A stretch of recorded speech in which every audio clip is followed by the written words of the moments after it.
நம்ம க்ரீம் செப்பரேட்டரில் வந்து நம்ம பண்ணும்போது நமக்கு க்ரீம் கிடைக்கும். அந்த க்ரீம்லேருந்து ரொம்ப அதை காய்ச்சி நம்ம வந்து நம்ம நெய்யாக வந்து மாற்றிக்க முடியும். ஓகே, இப்போ அந்த 100 லிட்டர் பால்லேருந்து நம்ம சர்வசாதாரணமாக ஒரு 8 கிலோ நெய் வந்து நம்ம வந்து எடுத்துட முடியும். இப்போ மார்க்கெட் ரேட்டில் நெய்யோட ரேட்டு ரொம்ப கம்மியாக பார்த்தோம்னாலே கிலோ 500 ரூபாய் இல்லாமல் வந்து நமக்கு வந்து வாங்க முடியாது. அப்போது ஒரு 8 கிலோ நெய்யை ஒரு 4000 ரூபாய்க்கு நம்ம பண்ணும்போது அந்த 100 லிட்டர் பாலை நம்ம வந்து அதிகபட்சமான விலைக்கு விற்றா வர வேண்டிய 4000 ரூபாய் இந்த நெய்யிலிருந்தே வந்து நம்ம எடுத்துட்டோம்.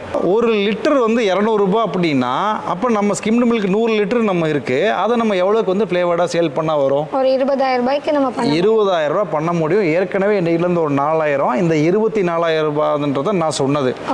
ஓகே, இது தியரட்டிக்கலாக நம்ம சொல்லும்போது ரொம்ப நல்லாவே இருக்கும். ஆனால் இதில் இருக்கிற சேலஞ்ச் என்ன அப்படின்னா, இந்த ஃப்ளேவர்ட் மில்கை நீங்கள் டைரெக்டாக கொண்டு போய் நேரடியாக நீங்கள் கஸ்டமருக்கு சேர்க்கும் போது கண்டிப்பாக அந்த லாபம் வந்து கண்டிப்பாக இருக்குது.